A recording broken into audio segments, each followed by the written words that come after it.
प्यारे बच्चों, कैसे हैं आप लोग? आई होप आप लोगों को शेरशाह सूरी के बारे में पढ़ करके अच्छा लगा होगा। और आज हम उसके बचे हुए पॉइंट्स को देखेंगे। आज शेरशाह सूरी का जो साम्राज्य है या उनसे जुड़े जितने भी तथ्य हैं वो सारे आपको पता चल जाएंगे। कल आप लोगों ने उनके बारे में बहुत सारी चीज़ें देखी थी, लेकिन उनके शासन में जो उन्होंने अपना प्रबंधन किया है सैनिक क्षेत्र में, भू राजस्व क्षेत्र में, प्रांतों में, राज्यों में, इन सारी चीज़ों को हम देखेंगे जहाँ से एग्जाम में बहुत ज़्यादा क्वेश्चन आता है। तो चलिए बच्चों शुरू करते हैं शेरशाह सूरी के बचे हुए पॉइंट्स, जिसमें हम सबसे पहले देखेंगे केंद्रीय प्रशासन को, जो सेंट्रल एडमिनिस्ट्रेटिव होता है वो ये कैसे होगा। हम इसको देखते हैं केंद्रीय शासन क्या है। तो इसमें कितने विभाग हैं, तो आपके सामने लगभग 7 विभाग दिख रहे हैं जो मेन विभाग है, जिसमें जो सबसे महत्वपूर्ण है दीवान-ए-वज़ारत का है। दीवान-ए-वज़ारत सबसे महत्वपूर्ण है। इसका जो प्रधान होता था यानी कि दीवान-ए-वज़ारत का जो सबसे महत्वपूर्ण अधिकारी है वो कौन है? वो वजीर है, जो राजा का सबसे महत्वपूर्ण अधिकारी होता है या सबसे बड़ा अधिकारी है, जो राजा के बाद महत्वपूर्ण स्थान रखता है। और ये जो वजीर है इसका मुख्य कार्य क्या है? तो राज्य के आय व्यय का देखभाल, यानी कि जितने भी राज्य हैं उनका आय व्यय सही से हो रहा है या नहीं, यानी कि जो इनका माल है उसका सही से व्यय हो रहा है कि नहीं, इन सबका जो देखभाल करता है वो कौन है? वजीर करता है। इसके अलावा ये और क्या करेगा? अन्य विभागों के कार्यों का सर्वेक्षण भी करेगा, यानी कि इसके अलावा जितने भी अन्य विभाग हैं उन सभी विभागों के कार्यों का जो सर्वेक्षण है वो वजीर करता है, क्योंकि ये सबसे बड़ा अधिकारी है। जैसे आप देखते हैं कि हमारे यहाँ जो है प्रधानमंत्री के बाद जिनके पास सबसे ज्यादा कार्य होता है वो गृह मंत्रालय होता है, जो सारे मंत्रालयों को कंट्रोल करते हैं। तो वैसे ही ये सबसे बड़ा अधिकारी है राजा के बाद, जिसे वजीर कहा जाता है। और ये सारे राज्यों के आय व्यय का लेखा जोखा भी रखेगा, साथ ही जो अन्य विभाग है उनके कार्यों का भी सर्वेक्षण और नियंत्रण करता है। वेरी वेरी इंपॉर्टेंट है बच्चों, दीवान-ए-वज़ारत। नेक्स्ट है दीवान-ए-आरिज़, यानी कि सैन्य विभाग। सैन्य विभाग से संबंधित क्या है ये? इसका जो प्रमुख होगा इसे आरिज़-ए-मुमालिक कहा जाता है। आरिज़-ए-मुमालिक कहा जाता है। और इसका मेन कार्य क्या है? सेना का संगठन करना और सैनिकों की नियुक्ति करना, साथ ही उनके वेतन और उनके रसद आदि से संबंधित जितनी भी व्यवस्था है वो सारे जो व्यवस्था है वो कौन देखेगा? दीवान-ए-आरिज़ या दीवान-ए-अर्ज़ भी कहा जाता है। आपने देखा था सल्तनत काल में सबसे पहले दीवान-ए-अर्ज़ विभाग की स्थापना बलबन ने किया था। एग्जाम में बहुत ज्यादा आता है। ये वही है दीवान-ए-अर्ज़ या दीवान-ए-आरिज़, जो सैन्य विभाग से संबंधित है, जो सैनिकों की भर्ती, सैनिकों के वेतन, सैनिकों के कपड़े, उनके हथियार, उनका घोड़ा, उनके भोजन, इन सारी चीजों की व्यवस्था करता है दीवान-ए-आरिज़। नेक्स्ट जो विभाग है बच्चों दीवान-ए-रसालत। यह विभाग का जो प्रधान है या इस विभाग को क्या कहा जाता है? इस विभाग को दीवान-ए-मुहस्सिब भी कहा जाता है। इंपॉर्टेंट है बच्चों, दीवान-ए-रसालत को दीवान-ए-मुहस्सिब भी कहा जाता है।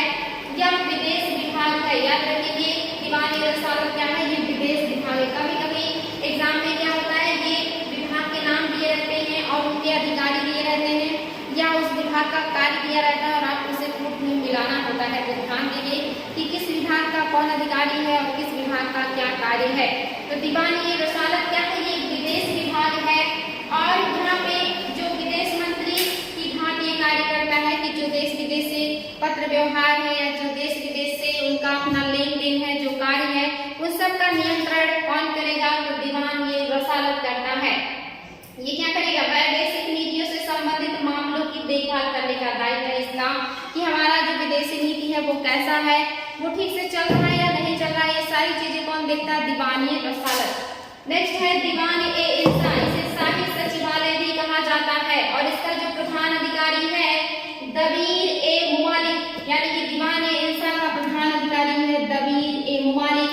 और ये क्या है? ये शाही सचिवालय है।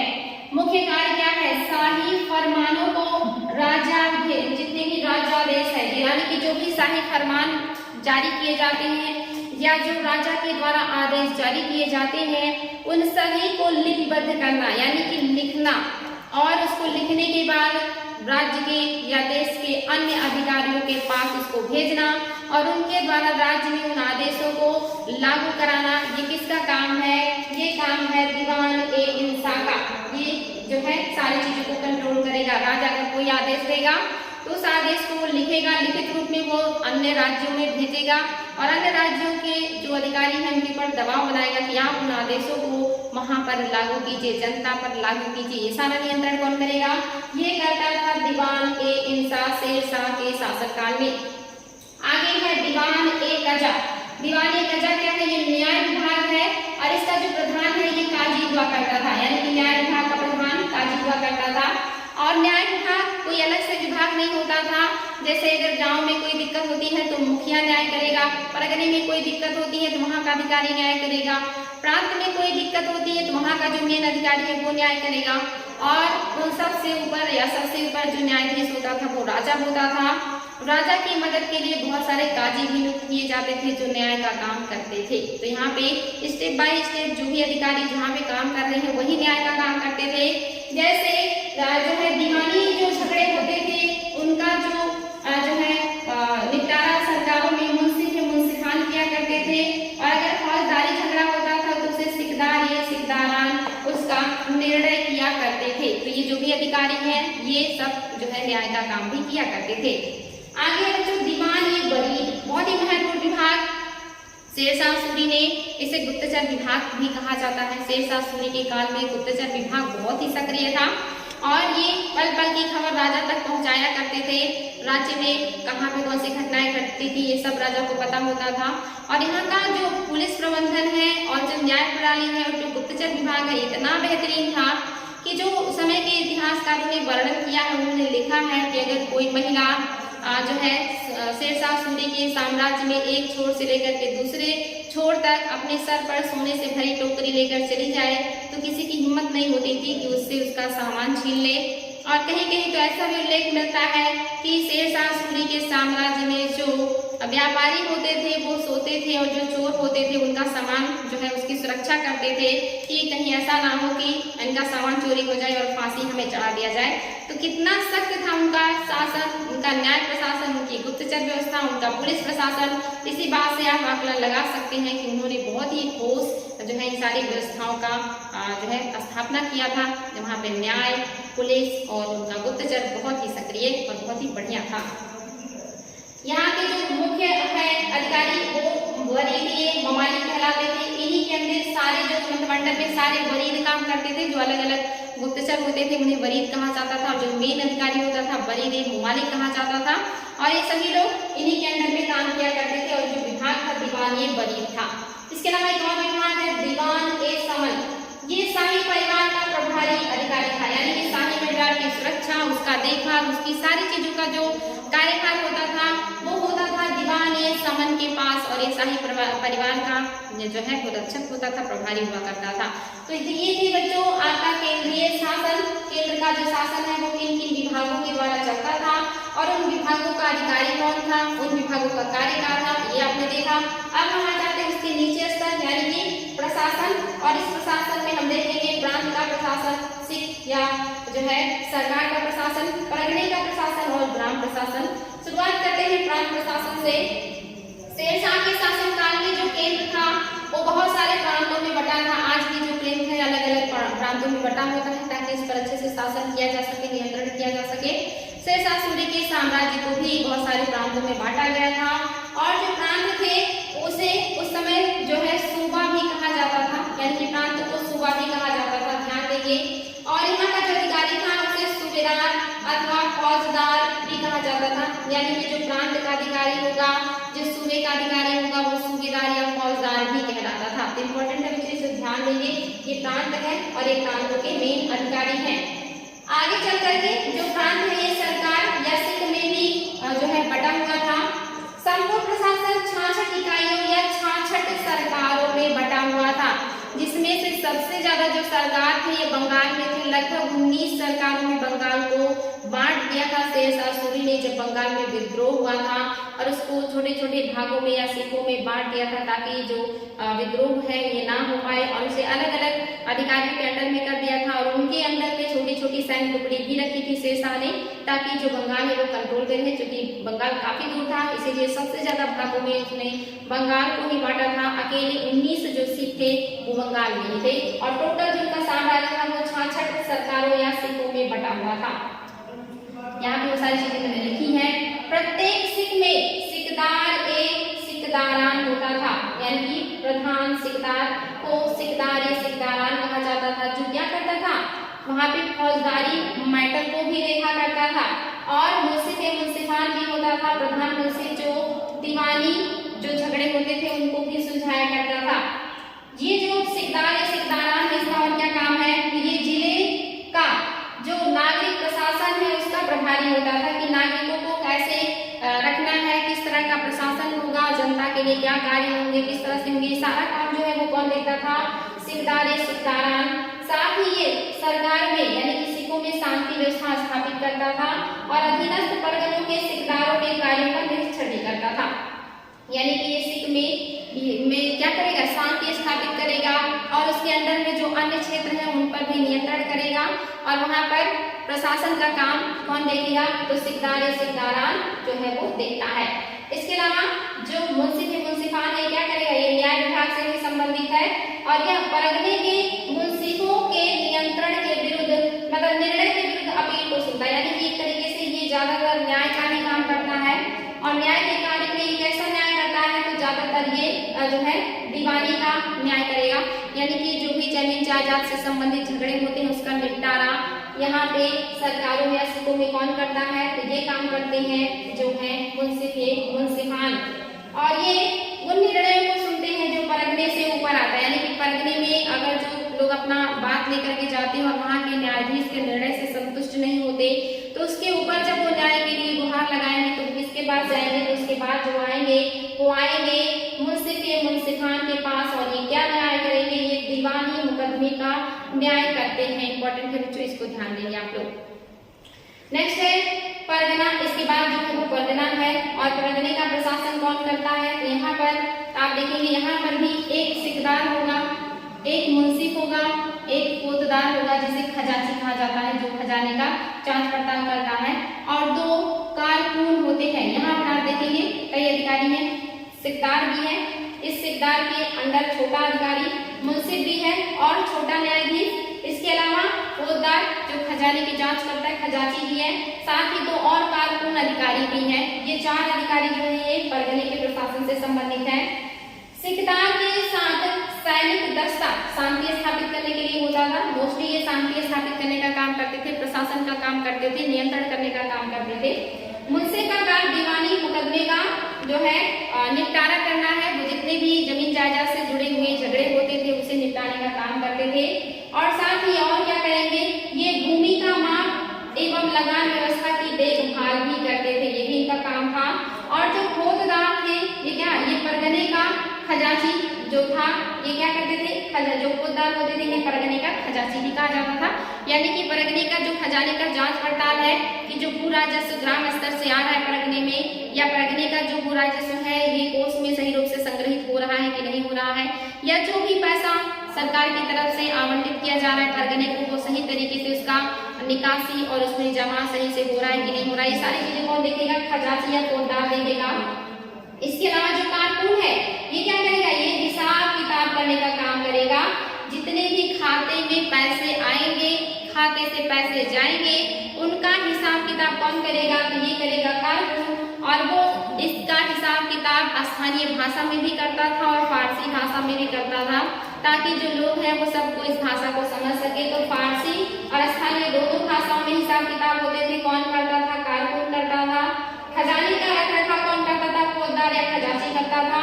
दीवानी जो झगड़े होते थे इसको कौन निपटाता था, मुंसिफ निपटाता था। और जो सिकदार था ये सारे प्रशासन शांति व्यवस्था मतलब लड़ाई झगड़ा ना हो इन सबका जो है नियंत्रण करने वाला है वो कौन है, सिकदार है।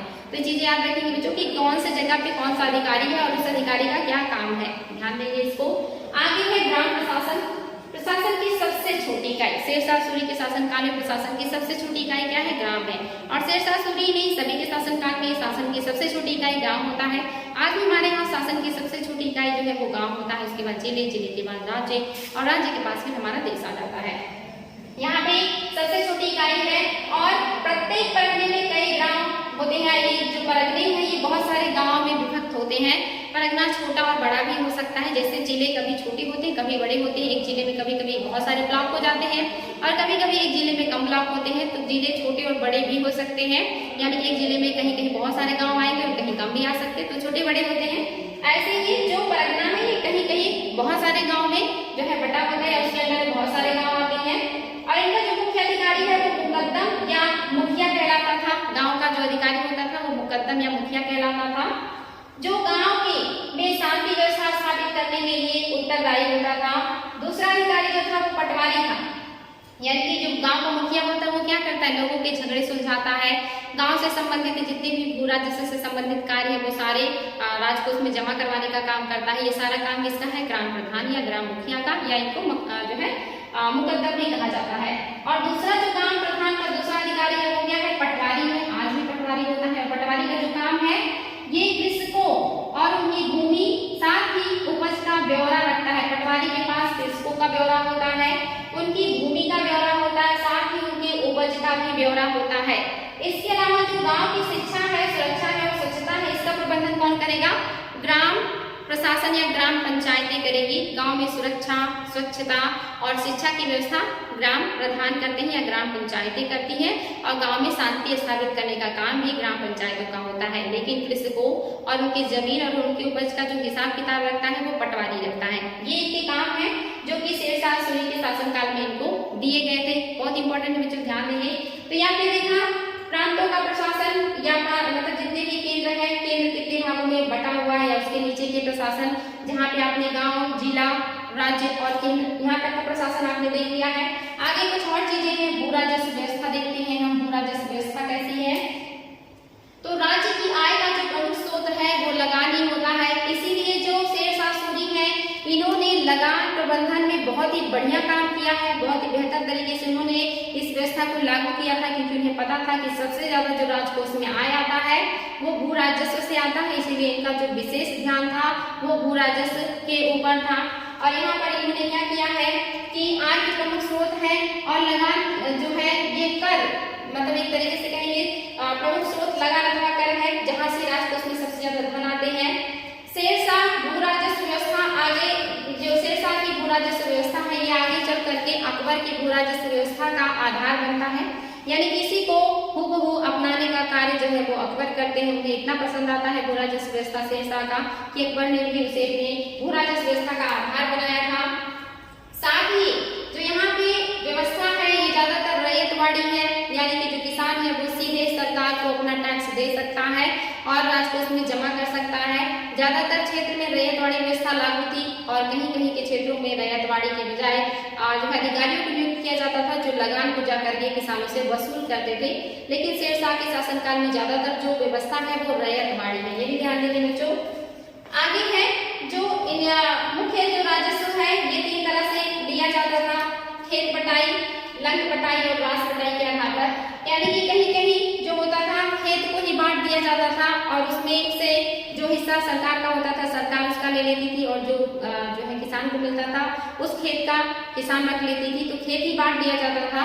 और कहीं कहीं पर लंग मीन्स फसल, खड़ी फसल को ही बांट लिया जाता था। जो सरकार के लिए होता था वो सरकार अपना फसल काट के उसका अनाज निकालती थी, और जो किसान को मिलता था वो अपनी फसल को काट के अनाज निकालता था।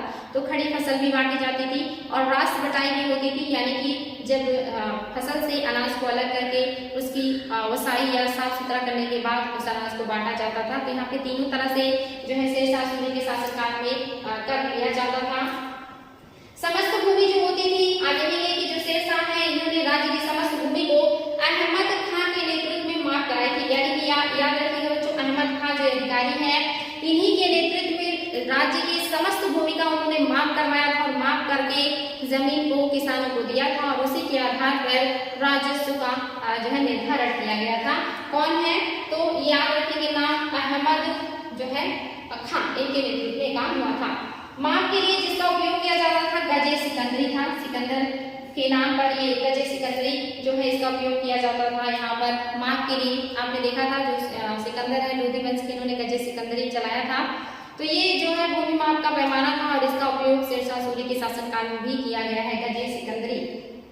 आगे है भूमि को 3 भागों में बांटा गया था उसके उत्पादन के आधार पर। एक तो उत्तम जिससे सबसे अच्छा उत्पादन मिलता था, दूसरा मध्यम जिससे थोड़ा कम उत्पादन मिलता था या मीडियम मिलता था, तीसरा या निम्न उत्पादन देने वाला जो भूमि है। ये 3 श्रेणियों में जो भूमियां हैं वो बांटी गई थी, उच्च, मध्यम और निम्न इंपॉर्टेंट है जो ध्यान देंगे, क्योंकि हर भूमि की जो क्वालिटी है जैसे नहीं होती, कुछ बहुत उपजाऊ होते हैं, कुछ कम उपजाऊ होते हैं और कुछ बहुत निम्न उपजाऊ होते हैं। तो यहाँ पर जो भूमियां हैं उत्तम, मध्यम और निम्न श्रेणियों में बांटा गया है। फसलों की दर की सूची तैयार की गई थी, यानी कि फसलों की वसूली का दर क्या होगा, ये दर की सूची बनाई गई थी और उसी के आधार पर उसको वसूल किया जाता था। साथ ही जो लगान है इसकी जो दर है उस समय 1/3 थी। जो शेरशाह सूरी है इनके शासनकाल में लगान की दर जो थी वो लगभग हर जगह 1/3 थी, लेकिन आप देखेंगे मुल्तान में ये दर 1/4 थी। और यहाँ पर जो है ऐसा माना जाता है कि यहाँ की जनता बार बार विद्रोह करती थी और इसी वजह से जो सरकार है या जो वहाँ के प्रशासक है उन्होंने वहाँ का जो कर का दर था वो बढ़ा रखा था और 1/4 वहाँ से लिया करते थे। ये भी घटा रखा था, कम था 1/4, तो इम्पोर्टेंट है। बाकी साम्राज्य में 1/3 था, लेकिन यहाँ के जनता को थोड़ा सा रियायत देने के लिए ऐसा किया गया था, तो यहाँ पे 1/4 था, ये ध्यान देंगे। भू राजस्व नगद एवं अनाज दोनों रूपों में लिया जाता था, यानी कि किसान चाहे तो नगद भी जमा कर सकता है और अनाज भी जमा कर सकता है, लेकिन ज्यादातर प्रयास यही रहता था कि जो कर हो वो नगद रूप में मिले, क्योंकि वो आसान होता है किसी को देने और लेने के लिए। तो ज्यादातर कोशिश यही रहती थी कि नगद मिले। साथ ही वर्ष में 2 बार टैक्स लिया जाता था। ज्यादातर जो फसलें हैं वो खरीफ और रबी की होती हैं, जायद की फसल बहुत कम लोग उगा पाते हैं, तो वर्ष में 2 फसलें उगाई जाती थी ज्यादातर और उसी के ऊपर टैक्स लगाए जाते थे। 2 बार टैक्स लिया जाता था, मोस्टली 1/3 जो है टैक्स पूरे साम्राज्य में लिया जाता था। इसके अलावा आप देखेंगे कि जो मुकद्दम होते थे यही कर संग्रह का काम करते थे। कर की वसूली कौन करता था? मुकद्दम मीन्स गांव का मुखिया, क्योंकि यही सबसे निम्न स्तर का अधिकारी है जो हर जगह ग्राम प्रशासन से जुड़े हुए हैं। इसके ऊपर के अधिकारियों का काम दूसरा है। ये जो है ज्यादातर टैक्स वसूल करके ही राजकोष में जमा करने का काम करते हैं या करवाते हैं, लेकिन कहीं कहीं जहाँ पर रैयत वाली व्यवस्था थी वहाँ पे किसान सीधे भी ले जा करके टैक्स को राजकोष में जमा कर सकते थे, ऐसा कोई बाध्यकारी नहीं था। इंपॉर्टेंट है बच्चों, ध्यान देंगे इसको। आगे है कि जो किसान है वो स्वयं भी कर जमा कर सकते थे। कृषक से अन्य कर के रूप में जरिमाना भी लिया जाता था। एग्जाम में आ चुका है कि जरिमाना कर कैसा कर था, तो ये सर्वेक्षण शुल्क था। जो जमीनों का, जो फसलों का सर्वेक्षण किया जाता था उसके बदले में भी टैक्स दिया जाता था, जिसको जरिमाना कहा जाता था। और ये 2.5% होता था, लगभग 2.5% उत्पादन का जो लिया जाता था वो जरिमाना कर के रूप में लिया जाता था, जो सर्वेक्षण शुल्क था। दूसरा जो कर था ये था महसिलाना। महसिलाना जो कर है ये कर संग्रह करने के लिए शुल्क है, क्योंकि कर संग्रह करने के लिए अधिकारी नियुक्त करने होते हैं जिनको वेतन देना होता है। तो कर संग्रह करने की वजह से भी जो शुल्क है किसानों के ऊपर लगाया जाता था, जिसे महसिलाना कहा जाता था। ये भू राजस्व का 5% होता था। भू राजस्व का 5% जो है वो महसिलाना के रूप में किसानों को देना होता था और ये कर संग्रह के लिए लगाया जाता था कि जो कर संग्रह करेंगे ऐसे अधिकारियों को वेतन देने के लिए हमें पैसे की जरूरत पड़ेगी। तो ये है आपका भू राजस्व प्रशासन। साथ ही में और भी देख लेते हैं राज्य के आय के स्रोत क्या क्या थे। तो सबसे बड़ा स्रोत आपने देखा भू राजस्व है, जिसमें से कर है जो 1/3 है, साथ में महसिलाना है और आपका जो है जरिमाना है। ये जो है 3 टैक्स किसानों से रेगुलर लिया जाता था। इसके अलावा और कौन से स्रोत हैं जिनसे गवर्नमेंट को फायदा होता था या गवर्नमेंट के राजकोष में पैसे आते थे और वो अपना कार्य करती थी। तो इसके अलावा और कौन कौन से हैं इसको भी देख लेते हैं बच्चों कि और क्या क्या है। तो यहाँ पे आप देखेंगे कि कौन कौन से स्रोत है। तो एक तो भू राजस्व है, इसके अलावा लावारिस संपत्तियां, यानी कि कभी कभी किसी किसी के घर में सारे लोग मर जाते थे, ऐसा कुछ हो जाता था, तो जो संपत्ति है वो लावारिस रह जाती थी, या किसी व्यक्ति के बच्चे नहीं हुए और फिर वो मर गया तो संपत्ति बेकार जाए या लावारिस रहे तो उसको भी सरकार जब्त कर लेती थी। साथ ही व्यापारिक कर, जितने भी व्यापारी होते थे, व्यापार करते थे, उनको सामान निर्यात पे भी टैक्स लगते थे, सामान आयात पर भी लगते थे, इसको व्यापारिक कर कहा जाता था। इससे भी राजकोष में पैसे आते थे। आज भी ये चीजें जो है लागू होती है। टकसाल, इसके अलावा आप देखेंगे कि जो टकसालें होती थी इससे भी सरकार जो है नए नए पैसे रुपए छापती थी। जैसे आज भी है, जब पैसे की कमी हो जाती है और जो नोट है या मार्केट में पैसे की कमी हो जाती है तो आरबीआई क्या करती है, नए नोट छापती है, या पुराने जो नोट है वो फट जाते हैं, प्रचलन से बाहर हो जाते हैं तो भी आरबीआई नए नोट छापती है। तो उस समय गवर्नमेंट भी क्या करती थी, अपने नए सिक्के ढालने का काम करती थी, तो टकसाल से भी उन्हें आय का प्राप्ति होता था। साथ ही आपका है नमक कर, यानी कि जो नमक बनते थे उस पर भी कर लगाए जाते थे। आज भी है, नमक पे कर लगता है, हालांकि अब बहुत कम हो गया है क्योंकि नमक जो है बेसिक जरूरत है, जिसकी जरूरत हर किसी को होती है, तो उस पर कर उस समय भी लगाए जाते थे। इसके अलावा जितने भी अधीनस्थ राजा होते थे, सरदार होते थे, व्यापारी होते थे, उनके द्वारा राजा को समय समय पर उपहार भी दिया जाता था राजा को खुश करने के लिए, ताकि उन्हें उनके क्षेत्र में रियायतें मिले, ज्यादा से ज्यादा सरकार के द्वारा उन्हें सहूलियतें मिले। इसके लिए वो गिफ्ट भी दिया करते थे जो है राजा को बहुत ज्यादा उपहार आया करते थे, कीमती कीमती उपहार। समय समय पर जब भी कोई समारोह होता था तो राजा को सारे लोग दिया करते थे, उससे भी राजा को बहुत सारा आय मिलता था। आज भी आप देखते हैं हमारे यहाँ के जो पीएम है, जो राष्ट्रपति हैं, जब भी दूसरे देश में दौरे पे जाते हैं तो उनको बहुत सारे जो है पुरस्कार दिए जाते हैं, बहुत सारा जो है मदद मिलता है। इस तरह की चीजें आज भी है, जिसे नीलाम करके पैसे जो है वो हमारे पीएम भी प्राप्त करते हैं, जो मोस्टली लड़कियों की शिक्षा में या ऐसी चीजों में लगाते हैं। तो आज भी उससे इनकम होता है और उस समय भी होता था, उस समय तो और भी ज्यादा होता था, क्योंकि जब भी राजा कोई भी समारोह रखता था तो हर कोई कुछ न कुछ उनके लिए लेकर के उपस्थित होता था। तो ये भी उनके आय का स्रोत था। साथ ही युद्ध में जो लूट का माल होता था, जिसको हमने देखा था कि सल्तनत काल में खुम्स कहा जाता था, लूट के माल का हिस्सा, जो कि बहुत इंपॉर्टेंट है। ये भी क्या होता था, आय का स्रोत होता था। जब कभी समृद्धशाली राज्य को अपने अधीन किया जाता था, वहां पे लूट होती थी, तो खजाने से बहुत ज्यादा आय मिलता था और वहाँ की जनता से भी जो पैसे मिलते थे या जो संपत्ति मिलता था वो सब राजकोष में जमा होता था। तो लूट के माल से भी सरकार को पैसे मिलते थे, अर्न होते थे। ये सारी जो है तरीके हैं सरकार के पैसे के। साथ ही जजिया, जो गैर मुस्लिम जनता के ऊपर लगाया जाता था, जजिया कर और काफी ज्यादा होता था, इससे भी सरकार को अच्छा खासा इनकम प्राप्त होता था। तो इम्पोर्टेंट है बच्चों जजिया, ये भी ध्यान देंगे आप लोग। साथ ही और भी कुछ है जिसे हमें देखना है, जैसे आप देखेंगे सिक्का या जो है मुद्रा व्यवस्था, ये बहुत ही इम्पोर्टेंट है। शेरशाह के शासनकाल में जो मुद्रा प्रणाली है ये बहुत बेहतरीन है। मुद्रा के व्यवस्था में या मुद्रा जो एक तरीके से ढलाई में शेरशाह ने बहुत ही मानक तरीके से उसका उपयोग किया है, ये इंपॉर्टेंट है बच्चों। ये देखेंगे शेरशाह ने जो है क्या किया है, मिश्र धातु की मुद्राएं बंद कर दी थी। उन्होंने जो भी सिक्के चलाए हैं वो शुद्ध धातु के चलाए हैं, यानी कि उनका मिश्रण नहीं किया है, बल्कि जो सिक्के हैं जिस धातु के हैं वो बिल्कुल शुद्ध उसी धातु के बनाए गए हैं। जिसमें आप देखेंगे उन्होंने शुद्ध सोने के सिक्के चलाए हैं, शुद्ध चांदी के सिक्के चलाए हैं और शुद्ध तांबे के सिक्के भी चलाए हैं। और इसमें आप देखेंगे इनका जो तौल है और जो आकार है ये निश्चित रहता था, यानी कि उसमें बदलाव नहीं करना है। ऐसा नहीं कि आप वजन, कुछ सिक्कों का वजन ज्यादा है और किसी का कम है, किसी का आकार बड़ा है किसी का छोटा है, बिल्कुल नहीं। उन्होंने इतना कड़ाई से इसको लागू किया था कि जो वजन है और आकार में बिल्कुल भी अंतर नहीं होना चाहिए, बिल्कुल मानक सिक्के उन्होंने चलाए थे। इंपॉर्टेंट है बच्चों, ध्यान देंगे। शेरशाह ने सोने के सिक्के जो चलाए थे उसे असरफ कहा जाता था। इसी के नाम पे आज देखिए असरफी भी जो है वो सोने का ही सिक्का होता था, जो बहुत ज्यादा प्रचलित था। तो इन्होंने सोने का सिक्का चलाया था जिसे असरफ कहा जाता था या असरफी भी कह सकते हैं। चांदी का इन्होंने रुपया चलाया था, ये पहले शासक थे जिन्होंने रुपया चलाया है और चांदी का है ये, और ये अंग्रेजों के शासनकाल तक चला था, बहुत ही फेमस सिक्का है। और इन्होंने तांबे का दाम चलाया था। एग्जाम में ये धातु में पूछ लेता है कि जो दाम था वो किस धातु का था, तो तांबे का दाम इन्होंने चलाया था। इस तरह के इन्होंने सिक्के जारी किए थे। और इसमें कुछ ये भी पूछता अनुपात का कि चांदी का जो रुपया था और दाम जो था तांबे का वो कितने अनुपात का अंतर था, उसमें अनुपात भी एग्जाम में आया है। तो 1:64 का अनुपात था, यानी कि एक सिक्का चांदी का तो उसके अनुपात में 64 जो है दाम रखे जाते थे, तब जाकर के बराबर होता था, यानी कि एक सिक्का चांदी का 64 दाम के बराबर होता था। तो जो अनुपात होता था 1:64 का होता था, ये अनुपात भी एग्जाम में आया है, ध्यान देंगे। आगे है जो चांदी का रुपया था वो कितने ग्रेन का था या वजन कितना था उसका, 180 ग्रेन था। रुपए का जो वजन है हम ग्रेन में मापते हैं, तो 180 ग्रेन का हुआ करता था। इंपॉर्टेंट बच्चों इसको ध्यान देंगे। साथ ही जो तांबे का दाम था ये 380 ग्रेन का था, ये भी इंपॉर्टेंट है, 380 ग्रेन का तांबे का जो दाम था।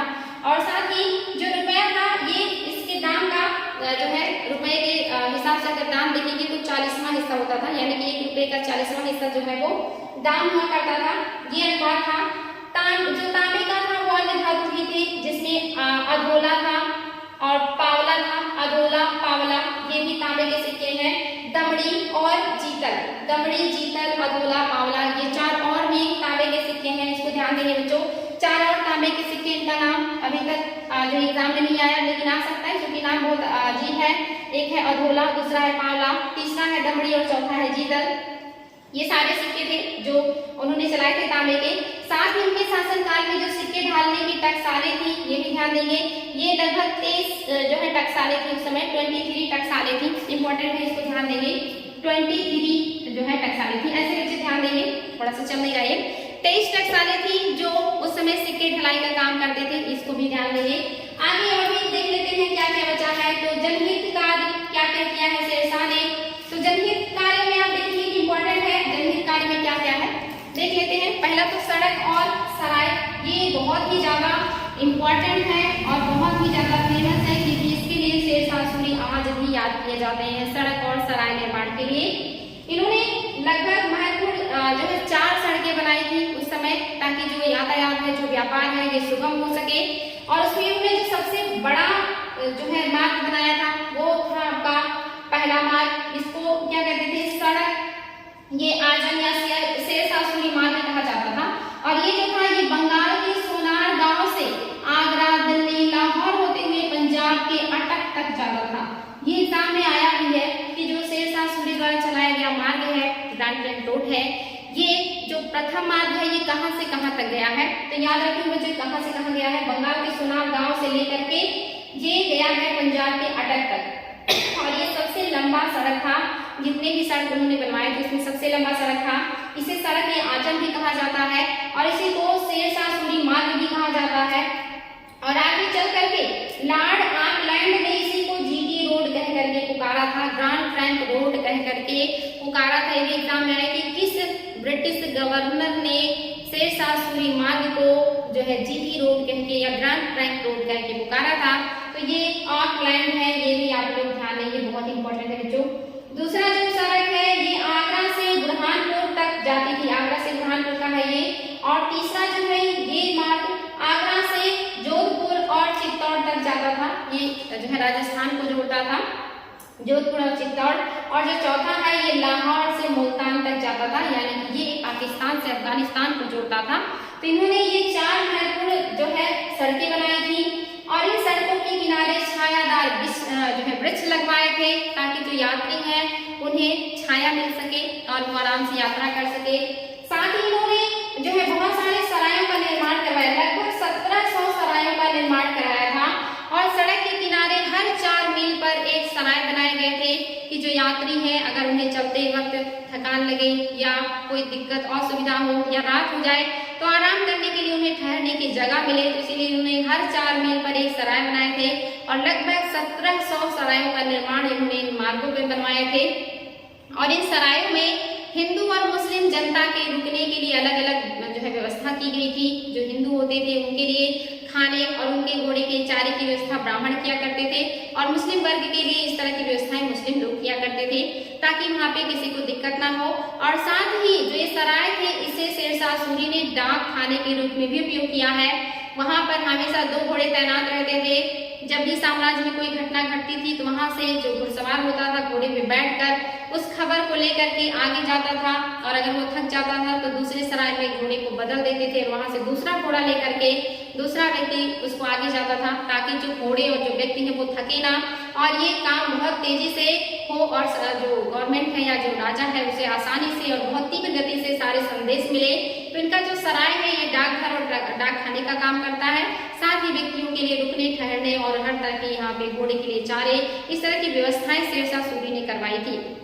और जो डॉक्टर कानूनगो है उन्होंने जो शेरशाह सूरी ने इनकी सड़क और इनके सरायों को साम्राज्य की धमनियां कहा है। एग्जाम में क्वेश्चन आया है कि शेरशाह सूरी के सराय और मार्ग को साम्राज्य की धमनियां किसने कहा। धमनियां में जानते हैं कि जो रक्त, शुद्ध रक्त का जो संचार है वो धमनियों के माध्यम से ही पूरी बॉडी में होता है, और जो बॉडी के जो अशुद्ध यानी कि जिसमें कार्बन की मात्रा ज्यादा होती है, ऐसे जो ब्लड को लेकर के जाती है उनको सिराएं कहते हैं। तो वो धमनियां जो हार्ट से जुड़ी होती है और शुद्ध या ऑक्सीजन युक्त ब्लड लेकर के बॉडी के सभी पार्ट में जाती हैं, उसी का जो संज्ञा है कानूनगो ने शेरशाह सूरी के सराय और उनके रोड को दिया है। तो एग्जाम में ये क्वेश्चन बना है, इसलिए आप इसको ध्यान देंगे, बहुत इंपॉर्टेंट है बच्चों।